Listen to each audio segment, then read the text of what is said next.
صفحے کے شروع سے لائن نمبر 6 سورۃ اعراف کی آیت نمبر 81 سے اعوذ باللہ من الشیطان الرجیم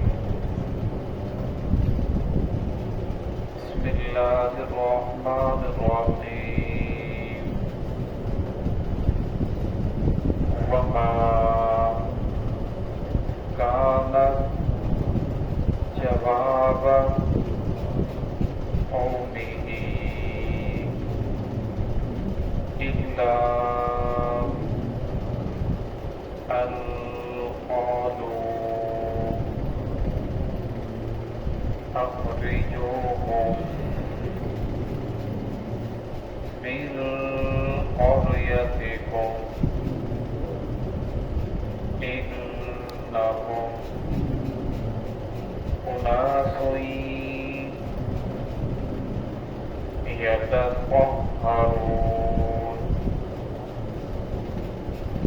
فأنجيناه وأهله إلا امرأته كانت من الغابرين وأمطرنا عليهم مطرا فانظر كيف كان عاقبة المجرمين. بسم الله الرحمن الرحيم وما كان جواب قومه إلا أن قالوا أخرجوهم من قريتكم إنهم أناس يتطهرون فأنجيناه وأهله إلا امرأته كانت من الغابرين فأمطرنا عليهم مطرا فانظر كيف كان عاقبة المجرمين. وما كان جواب قومه اور نہیں تھا ان کی قوم کا جواب مگر الا ان قالوا اخرجوا وہ کہنے لگے انہیں نکال دو من قریتکم اپنی بستی سے انہم اناس یتطہرون بے شک یہ بڑے پاک باز بنے پھرتے ہیں فانجیناہ واہلہ ہم نے نجات دی لوط علیہ السلام کو واہلہ اور ان کے گھر والوں کو ماننے والوں کو الا امرأتہ سوائے اس کی بیوی کے کانت من الغابرین وہ بھی پیچھے رہنے والوں میں سے تھی عذاب میں مبتلا ہونے والوں میں سے تھی. وَأَمْطَرْنَا عَلَيْهِمْ مَطَرًا اور ہم نے ان پر بارش برسائی خاص قسم کی بارش. فَانظُرْ كَيْفَ كَانَ عَاقِبَةُ الْمُجْرِمِينَ بس دیکھیے کیسا انجام ہوا مجرموں کا جرم کرنے والوں کا. گزشتہ آیات سے لوط علیہ السلام کا تذکرہ چل رہا ہے کہ اللہ رب العزت نے لوط علیہ السلام کو صدوم علاقے کی طرف نبی بنا کر بھیجا اور انہوں نے اس قوم کو سمجھایا کہ اللہ رب العزت نے تمہارے لیے عورتوں کو پیدا فرمایا ہے، اپنی خواہشات عورتوں سے پوری کرو، مردوں کے پیچھے نہ لگو. لیکن ان لوگوں نے حضرت لوط علیہ السلام کی بات کو نہیں مانا، وہ مرد سے اپنی خواہش کو پورا کرنے کے اندر لگے ہوئے تھے. لوط علیہ السلام نے بار بار سمجھایا تھا الرجال شہوۃ من دون النساء کیا تم اپنی شہوت کو مردوں سے پورا کر رہے ہو عورتوں کو چھوڑ کر. انہیں سمجھایا لیکن آگے سے ان کا جواب یہ تھا سمجھنے کی بجائے الٹا وہ لوط علیہ السلام کو کہنے لگے الا ان قالوا اخرجوهم من قريتكم ان کو اپنے شہر سے نکال دو. یہ بڑا کا پاک باز بنا پھرتا ہے. انکم اناس یتطہرون یہ اپنے آپ کو پاک صاف سمجھتا ہے، ہمیں غلط سمجھتا ہے، لہذا اسے شہر سے نکال دو تاکہ یہ بات ہی ختم ہو جائے. جس وقت ان لوگوں نے لوط علیہ السلام کو شہر سے نکالنے کا ارادہ کیا فانجیناہ وأہلہ پھر اللہ رب العزت کی طرف سے عذاب آیا. تو اللہ میں شاہ فرماتے ہیں کہ ہم نے نجات دی لوط علیہ السلام کو وَأَهْلَهُ اور ان کے گھر والوں کو، ان کے ماننے والوں کو بیٹیاں ایمان لے کر آئی تھی، انہیں نجات دے دی۔ إِلَّا امْرَأَتَهُ فرمایا سوائے اس کی بیوی کے، جو بیوی تھی وہ بھی عذاب کے اندر کانت من الغابرین پیچھے رہنے والوں میں سے تھی، یعنی جن لوگوں کے اوپر اللہ رب العزت کا عذاب آیا تو اللہ رب العزت نے بیوی کو بھی اس کے اندر شامل فرما دیا، بیوی بھی عذاب کے اندر مبتلا ہو گئی۔ اس کی وجہ یہ تھی کہ بیوی لوط علیہ السلام پیچھے تو لے کر گئے نہیں تھے، راستے میں جا رہے تھے ہجرت کر کے، ابراہیم علیہ السلام کے ساتھ نبوت ملی، پھر حکم ہو گیا کہ فلاں علاقے میں چلے جاؤ، وہاں علاقے میں پہنچے تو اللہ رب العزت نے ان لوگوں کو دین کی طرف بلانے کے آپ کو پیغام دیا کہ آپ ان کو دین کی طرف بلائیں، یہ حکم دیا آپ کو۔ تو آپ نے اس علاقے کے اندر شادی کی، شادی تو ہو گئی، حالانکہ سب سے جو قریبی رشتہ ہے وہ بیوی کا رشتہ ہوتا ہے، لیکن فرمایا اس بیوی کا دل جو تھا وہ اپنے خاندان کی طرف مائل تھا، اپنے دوسرے لوگوں کی طرف مائل تھا، اپنی قوم کی طرف مائل تھا، اپنے خامد کی طرف اس کا دل مائل نہیں تھا۔ خامد اللہ رب العزت کا نبی ہے لیکن دل آپس کے اندر مائل نہیں ہے، تو فرمایا جب اللہ رب العزت کی پکڑ آئی، عذاب آیا، تو فرمایا وہ بیوی بھی اللہ کے عذاب سے بچ نہیں سکی۔ نوح علیہ السلام اللہ رب العزت کے نبی ہیں، جب قوم نوح کے اوپر اللہ رب العزت کا عذاب آیا، جو بیٹا تھا وہ نوح علیہ السلام کا سکا بیٹا تھا، بیٹا کنان، لیکن وہ پانی کے اندر غوطے کھا رہا ہے، باپ بار بار فرما رہی ہیں کہ آپ کشتی میں سوار ہو جاؤ، لیکن وہ نہیں مان رہا۔ فرمایا لا عاصم اليوم، آج کے دن کوئی چیز بچا نہیں سکتی الا الرحیم، اس پر اللہ رب العزت حالات رحم فرمائے۔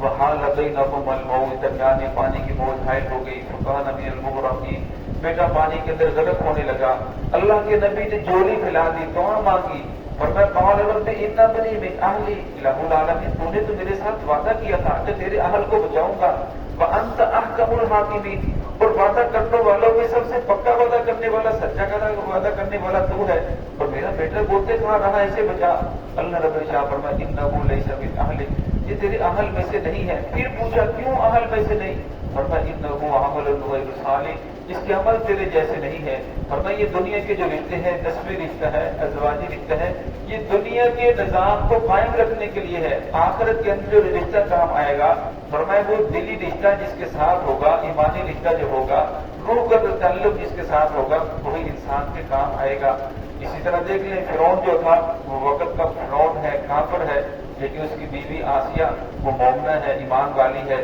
جس وقت موسیٰ علیہ السلام کو تابوت سے دریا سے پکڑ کر کے لائے تو فرمایا لا تقتلوہ عسیٰ ان ينفعنا، اسے قتل نہ کرو، ہو سکتا ہے یہ ہمیں فائدہ دے۔ فرعون کہنے لگا ہو سکتا ہے آپ کو فائدہ دے لیکن مجھے تو اس کے اندر کوئی فائدہ نظر نہیں آ رہا۔ اس نے بار بار اصرار کیا، ہماری اولاد نہیں ہے، اسے رکھتے ہیں گھر کے اندر پالا، پھر اسے غلطی ہو گئی، وہ اسے ایک بندہ مر گیا، پھر چلے گئے، پھر دوبارہ آئے، جب نبوت ملی تو اب وہ موسیٰ علیہ السلام کے اوپر ایمان لے کر آ گئی۔ جب موسیٰ علیہ السلام کے اوپر ایمان لے کر آئی، فرعون نے کہا میری بیوی ہو کر، ملکہ ہو کر، اور سب کو چھوڑ دیا، مجھے بھی چھوڑ دیا، اس کے اوپر ایمان لے آئی۔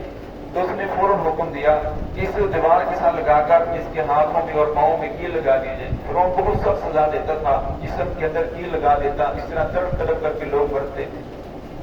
انہوں نے اللہ رب العزت کے دربار میں دعا کی، الہ العالمین میں عورت ذات ہوں اور یہ بڑا ظالم ہے، لہذا میں اس کے مظالم برداشت نہیں کر سکتی، پر میں یعنی الہ العالمین مجھے اپنی طرف سے گھر عطا فرما جنت کے اندر جو آپ کے بالکل قریب ہو، اور پھر فرمایا وَنَجِّنِي مِن فِرْعَوْنَ، مجھے فرعون کے ظلم سے بھی نجات عطا فرما۔ اللہ رب العزت نے دنیا کے اندر رہتے ہوئے جنت سامنے کر دی، جنت کے اندر اپنا گھر دیکھا، پھر اللہ رب العزت نے فرعون کے مظالم سے پہلے اس کی روح کو قبول کر لیا۔ حدیث پاک میں آتا ہے رسول اللہ صلی اللہ علیہ وسلم نے فرمایا جنت میں میری بیویوں میں سے حضرت آسیہ رضی اللہ تعالیٰ عنہ وہ بھی ہوں گی، تو اللہ رب العزت نے مقام بھی عطا فرمایا۔ تو فرمایا اصل بات کرنے کا مقصد یہ ہے کہ انسان کا دلی تعلق جس کے ساتھ ہوگا، فرمایا انسان اسی کے ساتھ اٹھایا جائے گا۔ اب فرمایا ایک انسان محبت کا دعویٰ تو کرے، مجھے فلاں سے بڑی محبت ہے، مجھے ابا جان سے بڑی محبت ہے، لیکن ہر کام ابا جی کی مرضی کے خلاف کرتا ہے۔ مجھے والدہ سے بڑی محبت ہے، والدہ کو بھی کم بات ماننے کے لیے تیار نہیں ہے۔ محمد الرسول اللہ صلی اللہ علیہ وسلم سے مجھے بڑی محبت ہے، لیکن میری ساری زندگی محمد الرسول اللہ صلی اللہ علیہ وسلم کے طریقے کے خلاف ہے۔ اب فرمایا میری زبان تو دعویٰ کر رہی ہے، لیکن میرا یہ عمل ثابت کر رہا ہے کہ میں اپنے دعوے کے اندر جھوٹا ہوں۔ تو اس لیے فرمایا کہ ہر مومن کے اوپر یہ لازم ہے، یہ ضروری ہے، وہ دل کی گہرائی سے محمد رسول اللہ صلی اللہ علیہ وسلم کی ذات کے ساتھ محبت کرے، ورنہ یہی محبت قیامت میں نجات کا ذریعہ بنے گی۔ تو اللہ رب العزت نے ارشاد فرمایا فَأَنجَيْنَاهُ وَأَهْلَهُ، ہم نے نجات دی لوط علیہ السلام کو اور ان کے ماننے والوں کو، الا امرأتہ، سوائے اس کی بیوی کے، کانت من الغابرین، وہ بھی پیچھے رہنے والوں میں سے تھی، عذاب کے اندر مبتلا ہو گئی۔ وَأَمْطَرْنَا عَلَيْهِمْ مَطَرًا، اللہ رب العزت نے، یہ ایسا برا فعل ہے کہ اللہ رب العزت نے کسی قوم کے اوپر ایسا سخت عذاب مسلط نہیں فرمایا، اور اس قوم کے اوپر اللہ رب العزت نے 4 قسم کے عذاب مسلط فرمائے، پھر بھی اللہ رب العزت کا غصہ ٹھنڈا نہیں ہوا، پھر فرمایا کہ ساری بستی کو اٹھا کر اوپر لے جاؤ اور اوپر والے حصے کو نیچے اور نیچے والے حصے کو اوپر بنا دو۔ پہلا عذاب کے اندر کہتا ہے فَطَمَسْنَا أَعْيُنَهُمْ، سب سے پہلے ان لوگوں کی آنکھوں کی بینائی ختم کر دی گئی۔ دوسرا عذاب آیا فَأَخَذَتْهُمُ الرَّجْفَةُ صَيْحَةً، ورنہ جبرائیل علیہ السلام نے چیخ ماری جس سے ان لوگوں کے جگر پھٹ گئے، دل پھٹ گئے۔ وَأَمْطَرْنَا عَلَيْهِمْ مَطَرًا، ورنہ پھر اللہ رب العزت سے ان پر بارش برسائی، اور وہ خاص قسم کی بارش، ایک تو بارش پانی کی بارش ہوتی ہے، آسمان سے پتھروں کی بارش برسی۔ پھر اللہ رب العزت نے جبرائیل علیہ السلام کو فرمایا فَجَعَلْنَا عَالِيَهَا سَافِلَهَا، فرمایا اب اس زمین کو اٹھاؤ۔ جبرائیل علیہ السلام نے زمین کو تحت الثرى سے اٹھایا اور اوپر لے گئے، فرمایا مجھے جہاں تک برود کی آواز سنائی دیتی تھی اس سے بھی میں اوپر لے گیا۔ پھر فرمایا اللہ رب العزت کی ذات نے حکم دیا اب اس زمین کو نیچے پلٹ دو، یعنی اوپر والے حصے کو نیچے اور نیچے والے حصے کو اوپر والا بنا دو۔ اور فرمایا اب بھی وہ جگہ جہاں ان کو لوگوں کے اوپر عذاب آیا تھا، عذاب برائی کے اندر مبتلا تھے، اب وہ گڑھا بنا ہوا ہے، وہاں پانی جمع ہے، اور فرمایا اگر دریا کا پانی یا کسی جگہ سے مچھلی وہاں پہنچ جاتی ہے کوئی چیز تو فوراً مر جاتی ہے، کیڑا مکوڑا کوئی چیز وہاں زندہ نہیں رہتی۔ اور فرمایا اب بھی اس جگہ کے اوپر اللہ رب العزت کا قہر برس رہا ہے۔ فرمایا یہ بہت برا فعل ہے، انسان کو اسے بہت زیادہ بچنا چاہیے۔ وَأَمْطَرْنَا عَلَيْهِمْ مَطَرًا فَانظُرْ كَيْفَ كَانَ عَاقِبَةُ الْمُجْرِمِينَ، عقیل شاہ فرماتے ہیں فَانظُرْ دیکھ كَيْفَ كَانَ عَاقِبَةُ الْمُجْرِمِينَ، جرم کرنے والوں کو اللہ رب العزت نے کیسی سزا دی، ان کا انجام کیسا ہوا۔ تو اللہ رب العزت قرآن پاک کے اندر گزشتہ قوموں کے واقعات ذکر کرنے کے بعد انسان کو سمجھانا چاہتے ہیں کہ اللہ کے لیے تو کوئی مشکل نہیں ہے، کیسی کیسی قومیں آئیں چلی گئی، اور فرمایا اس کے بعد تم لوگوں کو میں نے دنیا کے اندر پیدا فرمایا، اگر تم لوگ بھی میری بات کو نہیں مانو گے تو تم پر بھی پکڑ آ سکتی ہے۔ تو میں کہ اللہ رب العزت ہم سب کو صراط مستقیم پہ چلنے کی توفیق عطا فرمائے۔